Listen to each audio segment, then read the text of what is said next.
네, 오늘 말씀 우리 하나님 말씀은 말씀의 제목은 주보에는 네게 무슨 상관이냐 이렇게 적었습니다. 하지만 제가 부제를 말씀을 드리면 여러 가지입니다.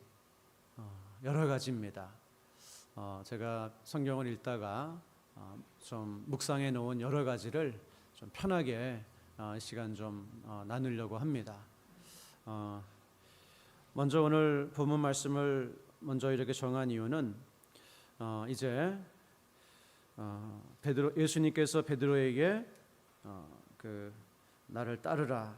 근데 보통 심각한 따름이 아니죠. 내가 젊어서는 스스로 띠뛰고 가고 싶은 곳으로 다녔지만은 늙어서는 내 팔을 벌리리니. 이 팔을 벌린다고 하는 것이 이 당시에 십자가를 의미하는 그런 표현이거든요. 그래서 어떻게 죽을 것을 말씀하신 거예요. 그래서 이런 말씀을 하시면서 나를 따르라. 그러니까 보통 심각한 부름으로 부르시는 것이 아니었습니다. 그러나 베드로는 그 부활하신 예수님의 그런 은혜를 체험하고 그의 마음에 감격이 있었기 때문에 이렇게 기꺼이 따르기를 원했죠. 그런데 베드로가 뭐라 그럽니까? 20절 말씀을 보면 베드로가 돌이켜 예수께서 사랑하시는 그 제자가 따르는 것을 보니 그는 만찬석에서 예수의 품에 의지하여 주님을 파는 자가 누구오니까 묻던 자더라. 이 사람은 바로 이제 사도 요한입니다. 그래서 베드로는 예수님은 자기를 그 십자가를 지는 자리로 따르라고 하시는데 이 사람은 어떻게 됩니까? 이렇게 이제 물은 거예요. 그래서 베드로의 마음속에는 어떤 생각이 있습니까? 나는 십자가를 지고 죽어야 되는데 이 친구는 앞으로 어떻게 되는가? 그래서 이 제자들의 마음에는 항상 비교하는 마음이 있었죠. 누가 더 크냐? 이 문제 가지고 논쟁을 했고 또 내가 더 높은 자리에 앉겠다 이런 막 다툼이 있었고 그런 어떤 마음이 여기에서까지 이렇게 드러나게 됩니다. 그런데 예수님은 뭐라고 말씀하시죠? 내가 올 때까지 22절에 그를 머물게 하고자 할지라도 내게 무슨 상관이냐? 너는 나를 따르라. 무슨 말씀입니까? 이 요한이 어떻게 되든 그게 무슨 상관이냐? 너는 내가 너에게 준 사명을 짊어지고 나를 따라라. 이런 말씀이죠. 그래서 이 사람이 어떤 사명을 가지고 있는지 그런 것이 중요한 것이 아니라 너에게 준 사명을 집중하고 그것을 감당하면 된다. 이 사람은 이 사람에게 준 사명이 있고 너는 너에게 준 사명이 있고 그것은 각자에게 준 하나님의 은혜고 사명이니까 그렇게 감당하면 된다. 이런 말씀을 지금 하시고 있는 거예요. 여러분 이런 태도가 오늘 우리에게도 필요한 줄로 믿습니다.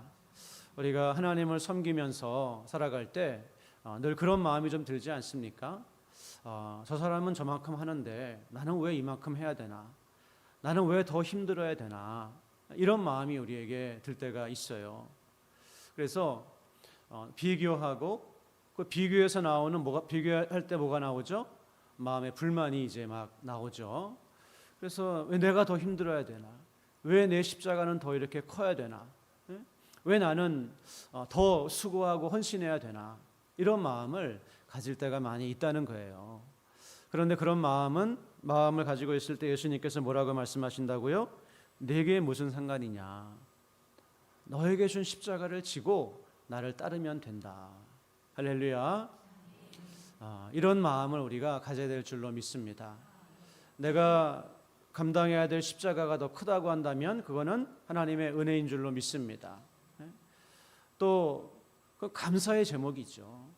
굳이 옆에 있는 사람 보고 비교하면서 우리 마음이 그렇게 할 필요가 없습니다. 그래서 여러분 우리 성경에 보면 회비를 걷지 말라 이런 말씀이 나와요. 전도의 활동을 할 때 회비를 걷어서 일하려고 하지 말아라. 그런 말씀이 어디 나오죠? 네, 오늘 본문이 바로 그 본문입니다. 그래서 우리가 어떤 일을 하려고 할 때 회비를 걷어가지고 그냥 그렇게 하려고 하는 것보다는 어떤 자세가 필요해요? 마음이 있는 분이 하고 또 마음이 없는 분은 못하고 그렇게 하면 되는 거예요. 그래서 사실 우리 지난주에 제가 어떤 고사님하고 회비 이야기를 좀 이렇게 했는데요.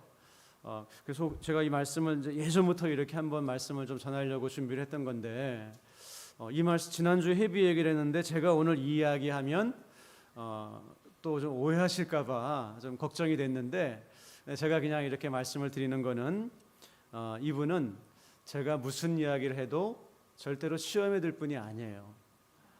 그래서 제가 이제 편하게 이제 말씀을 드리는 거예요. 근데 제가 예전에 여러 번 말씀드렸지만은 저한테 그냥 그 어린 부목사인데도 때마다 뭐 봉투도 주시고 장도 이만큼 막 받아주시고 하시는 분이 장로님 부인이 계셨는데 제가 어느 날 새벽 설교를 했는데 갑자기 분위기가 좀 싸하더라고요.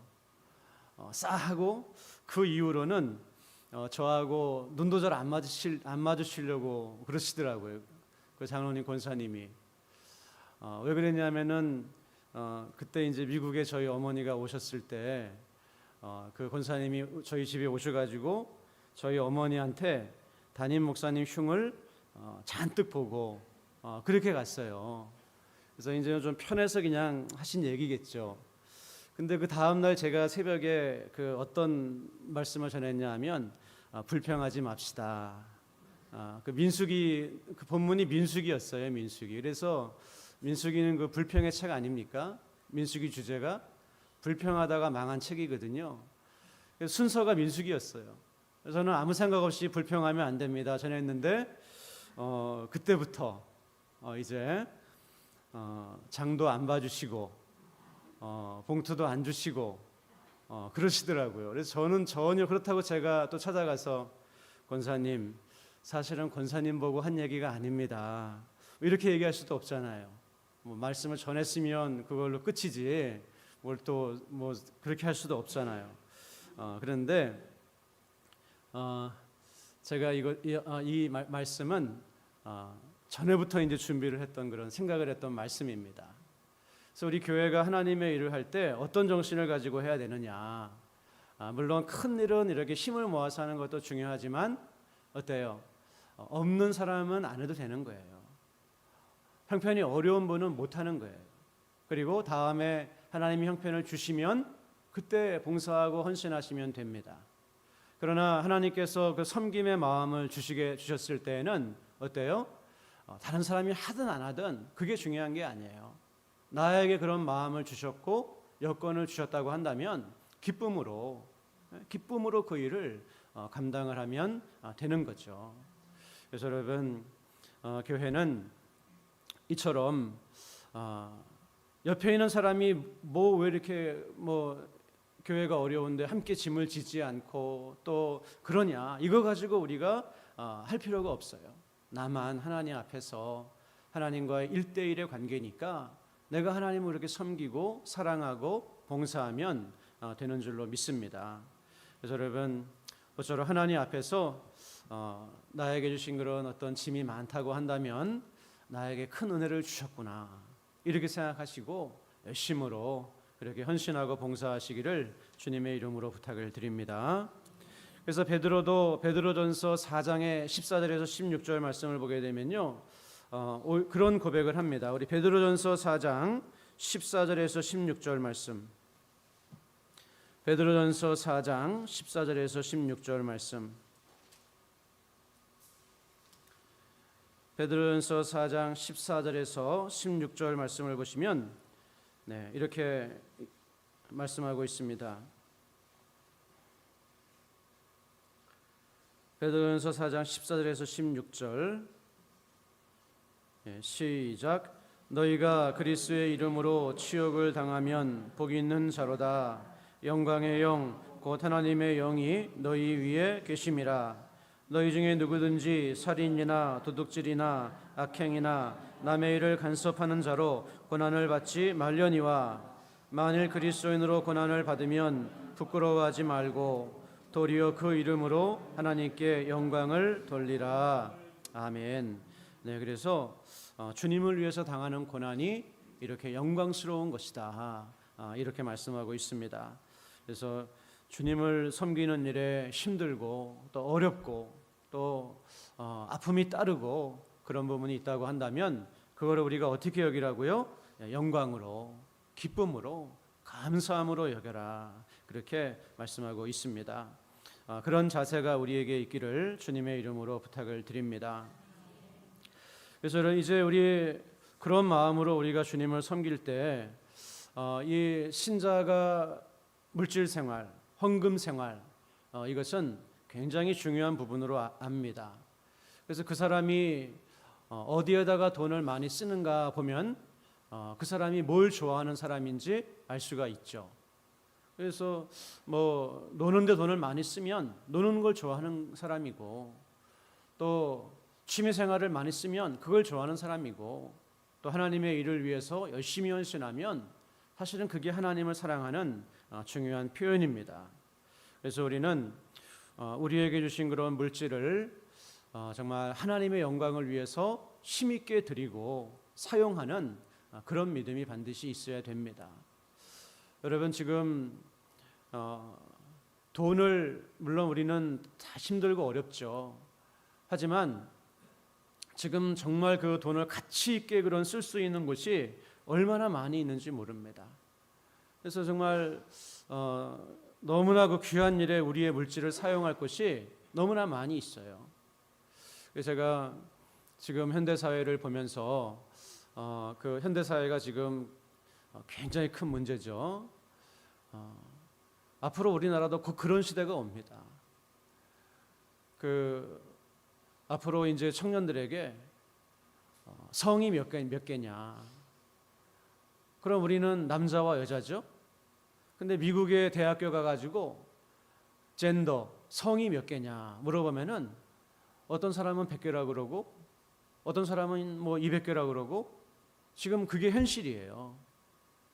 그래서 지금 뉴스에 그 어떤 그런 운동선수하고 결혼해가지고 남자인지 여자인지 모르는 그런 사람이 등장해가지고 굉장히 시끄럽던데 그런 일들이 앞으로는 굉장히 많이 일어나게 될 겁니다. 이제는 태어날 때 내가 남자로 태어나고 여자로 태어나고 그런 게 아니라 자기가 내가 남자라고 생각하면 남자예요. 여자라고 생각하면 여자입니다. 그리고 아침에는 남자인데 저녁에는 여자다. 그것도 다 인정이 돼요. 미국 같은 유럽 같은 경우에는 이게 현실이에요, 현실. 그래서 이게 완전히 지금 세상이 그 안데센의 그 벌거벗은 임금님에 나오는 동화 같은 그런 상황들이 지금 다 연출되고 있습니다. 여러분 벌거벗은 임금님이라고 하는 동화 혹시 아시나요? 그 옷을 좋아하는 왕이 있는데 사기꾼 하나가 와가지고 그냥 옷을 하나 너무 좋은 옷이라 그래가지고 입히는 거예요. 입혔는데 사실은 아무것도 안 입었어요. 근데 이 사기꾼이 아주 인격이 좋은 사람, 마음이 착한 사람, 선한 사람에게만 이 옷이 보입니다. 그러니까 뭐라 그래요? 신하들이 임금님 옷이 너무 좋습니다.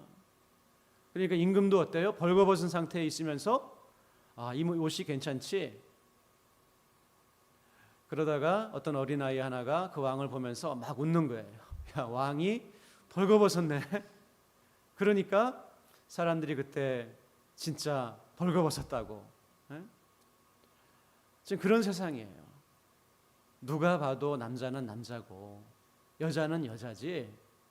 우리 어르신들은 잘 느끼지 못하실 수도 있어요. 남자가 여자가 되고 여자가 남자가 되는 게 어디 있습니까? 근데 지금 미국 같은 경우에는요, 이 학부모가 이렇게 그 가정통신문 같은 거 보내는데도 아빠, 엄마라고 하는 그 단어가 사라져 버렸어요. 아빠, 엄마 대신에 페어런트 1, 페어런트 2, 부모 1, 부모 2 그 현실이에요 지금. 그래서 이런 그 말할 수 없이 지금 이 그 세상이 잘못되어 가고 있는데 그런 일들이 우리나라에도 지금 덮쳐나고 있죠. 그래서 네이버는 모르겠지만 구글이나 이런 인터넷 서비스에 등록을 하려면 뭐 생년월일도 입력을 하고 성별을 입력을 하라는 게 나와요. 근데 성별이 남자 아니면 여자죠. 근데 거기 보면 남자도 있고 여자도 있고 뭐 다른 그런 항목들이 있단 말이에요. 벌써 이런 것들이 다 들어오고 있어요. 그래서 이런 말할 수 없이 이제 그 잘못된 세상이 되어가고 있는데 우리 아이들은 직접적으로 그런 세례를 받으면서 앞으로 성장하게 될 거예요. 그리고 지금 아이들 그 성교육 시키는 그런 내용들을 보게 되면 그냥 완전히 그 프리섹스를 조장하는 다 그런 내용들이에요. 굉장히 아주 잘못된 그런 내용들이 많이 있고, 그래서 세상이 왜 이렇게 되어가나, 그냥 이게 뭐 발전하는 과정인가? 근데 그렇지 않더라고요. 제가 어떤 책을 하나 이제 이상한 신세계라고 하는 책을 하나 최근에 공부를 했고, 그 책을 이제 가지고 한 10번의 강의를 들었습니다. 근데 그 책을 읽고 10번의 강의를 들으니까 세상이 왜 이렇게 되어가고 있구나 하는 그게 이해가 되더라고요. 그래서 세상이 왜 이렇게 벌거벗은 임금님 같은 이런 해프닝이 연출되고 있는가 하는 게 그걸 보니까 이해가 돼요. 그 이제 사실 뭐 좀 나중에 좀 공부할 기회가 있을지 모르겠지만은 이게 어떤 근대성을 부인하고 포스트 모더니즘으로 가는 그런 이제 현상인데, 근대의 특징이라고 하는 건 뭐냐하면 뭐 예를 들면 대기업을 통한 대량 생산이라든지 또 남성을 중심으로 한 이런 가부장적인 그런 가정이라든지 또 종교, 여기서 말하는 종교는 기독교입니다. 이런 것들이 이제 그 특징이 되어서 이런 문명을 일으킨 거예요.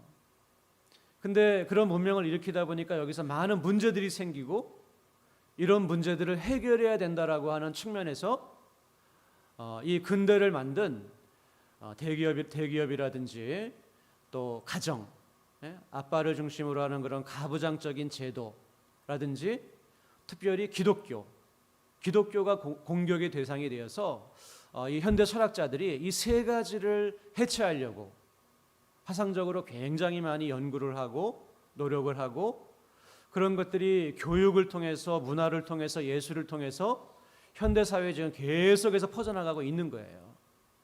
그래서 가정이 다 무너지고 또 교회가 공격을 당하고 어떤 그런 것들이 우연히 이루어지는 것이 아니라 일련의 그런 흐름을 통해서 다 이루어지고 있는 일들이더라고요.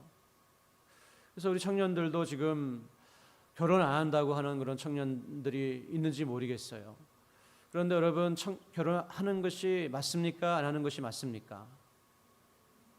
질문이 좀 이상한가요? 해야 되나요? 말아야 되나요? 네, 여기 계신 분들은 다 그렇게 이야기하지만 청년들한테 제가 이렇게 이야기하면 저를 뭐 꼰대처럼 그렇게 볼지도 모르겠어요. 네?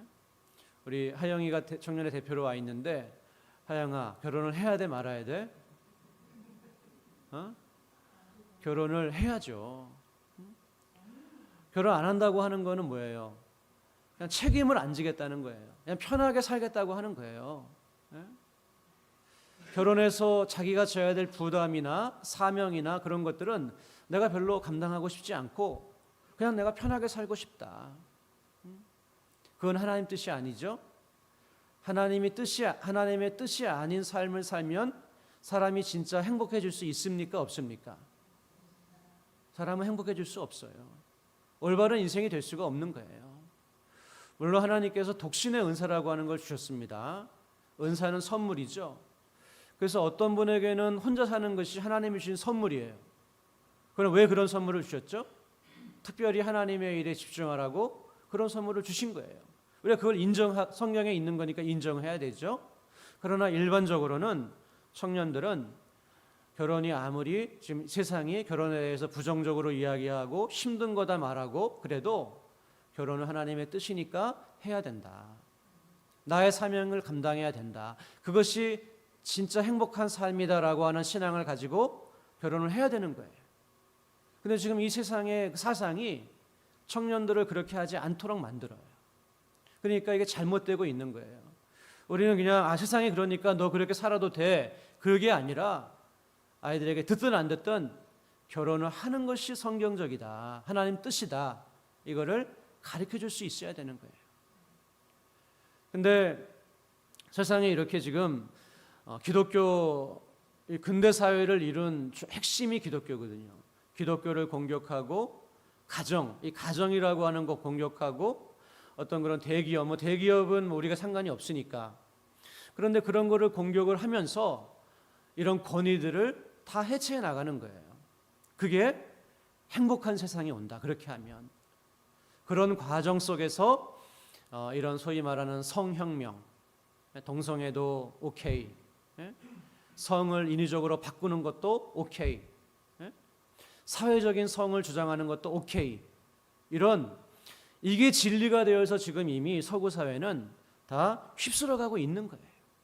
그리고 곧 우리나라 젊은이들도 그렇게 생각하고 그렇게 행동하는 시대가 곧이 아니라 지금 이미 임하고 있는 거예요. 그래서 이걸 보면은 이게 단순히 사회 문제가 아니라 영적인 문제구나. 그래서 이 영적인 문제예요. 사탄 마귀가 세상을 이런 식으로 지금 몰아가고 있는 것이고 우리가 대항해서 싸워야 될 그런 부분이에요. 그래서 제가 그 책을 보면서 또 10번의 강의를 들으면서 이제 여러 가지가 좀 이제 이해가 되더라고요. 세상이 왜 이렇게 흘러가고 벌거벗은 걸 보면서 멋있다 그러고 아름답다 그러고 이런 것들이 이해가 되는 거예요. 그러니까 제 마음속에는 그러면 이런 내용을 어떻게 우리 교회 안에 자라는 아이들에게 가르쳐야 될 것인가? 청년들에게 또 주일학교 아이들에게 어려서부터 이게 잘못된 것이고 이게 맞다라고 하는 걸 우리가 어떻게 가르칠 것인가? 그런 이제 고민을 좀 많이 하게 되었어요. 근데 그런 고민을 하면서 제가 그 책을 쓴 사람은 아니지만 이런 책을 한번 그 주일학교 공과 형태로 만들어서 교회에 보급을 해서 교회마다 이런 것들을 좀 아이들에게 가르칠 수 있도록 하는 건 어떤가? 그런 생각을 좀 해봤습니다.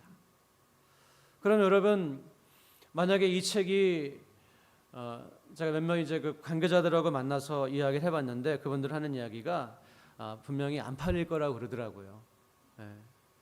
근데 어찌됐건 이런 책을 통해서 아이들이 이 세상이 왜 이렇게 잘못되어 가고 있는지를 이해하고 바른 그런 세계관과 가치관을 가질 수 있다고 한다면 여러분 이게 얼마나 이게 보람된 일이고 가치 있는 일이에요. 그렇죠? 그래요, 안 그래요? 정말 보람되고 가치 있는 일이죠. 필요한 일입니다. 그래서 제가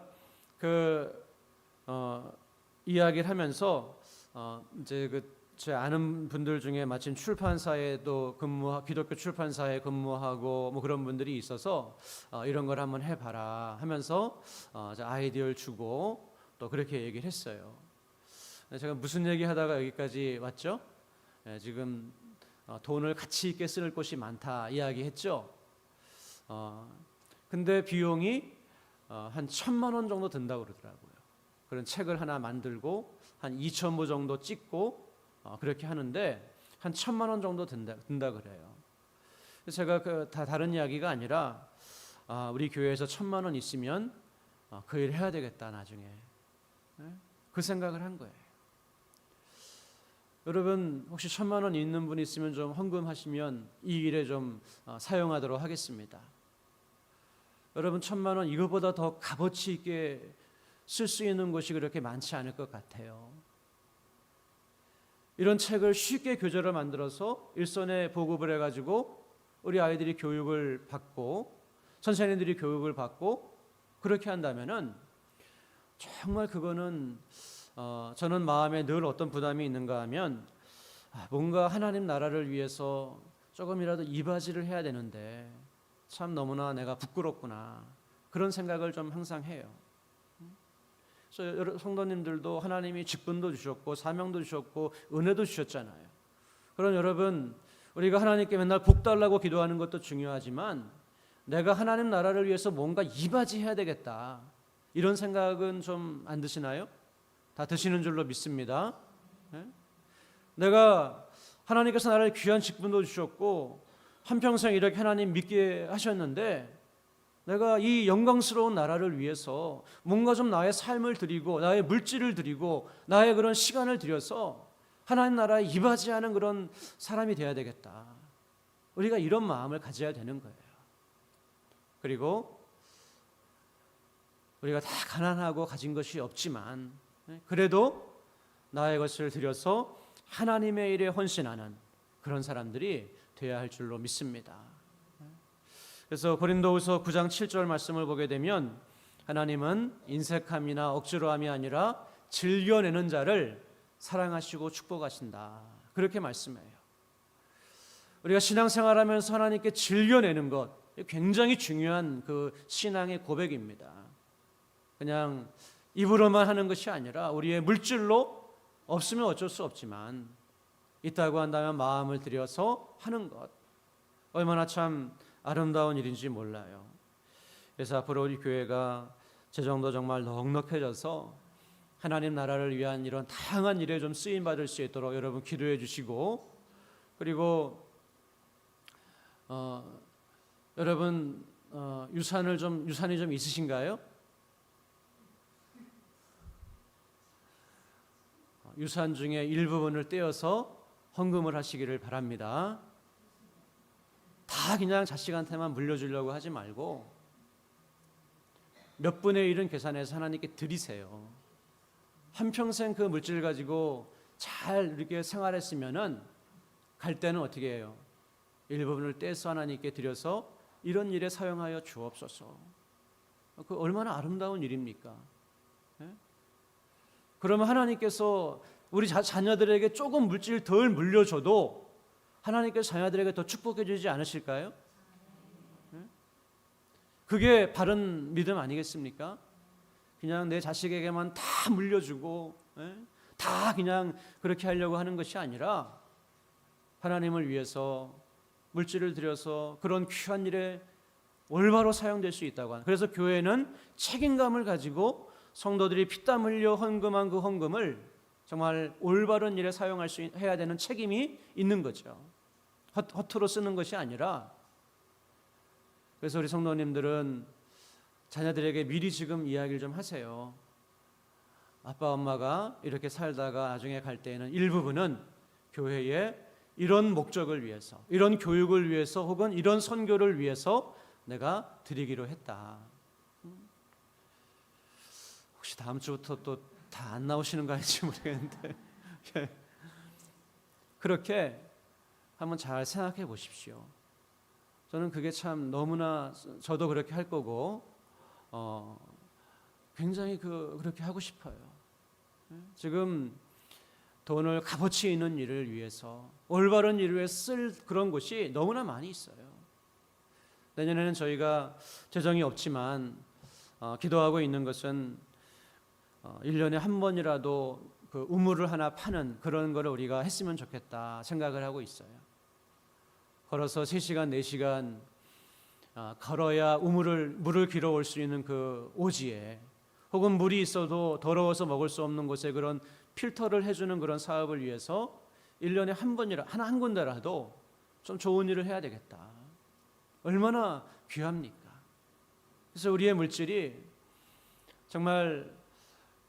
물질이 나의 우상, 금송아지 우상을 만드는 일에 사용될 수도 있지만 성막을 만드는 데도 사용될 수가 있는 거예요.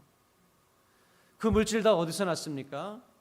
애굽에서 나올 때 하나님께서 은혜로 이스라엘 백성들에게 주신 거예요. 근데 그것 가지고 금송아지 우상 만들었죠. 그래가지고 난리가 났죠. 그러나 나중에는 그것 가지고 성막을 만드는 일에 드리고 헌신하는 그런 모습도 보게 됩니다. 잠언 11장 24절 말씀을 보면 과도하게 아껴도 가난해진다, 그런 말씀이 있어요.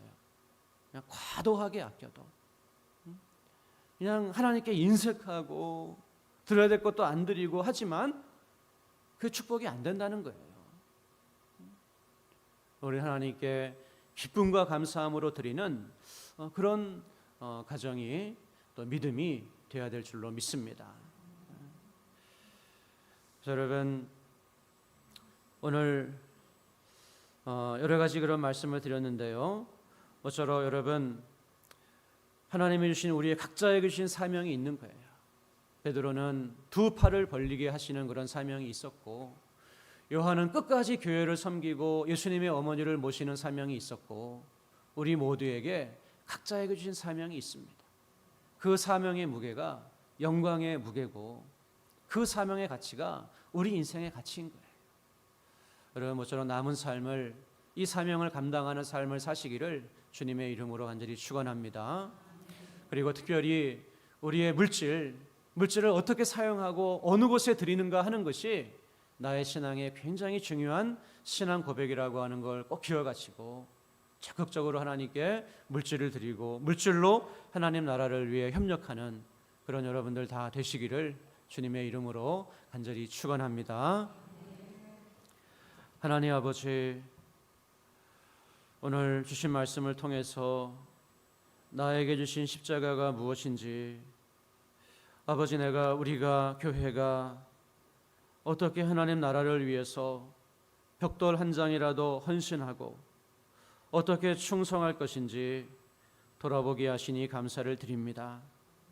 아버지 하나님, 성령님께서 우리 마음을 깨우쳐 주시고 인도해 주시고, 우리 마음이 하나님 영광을 위해 헌신할 수 있는 마음으로, 사명자의 마음으로 남은 삶을 살게 하여 주옵소서. 모든 것 감사드리며 예수님의 이름으로 기도드렸습니다. 아멘.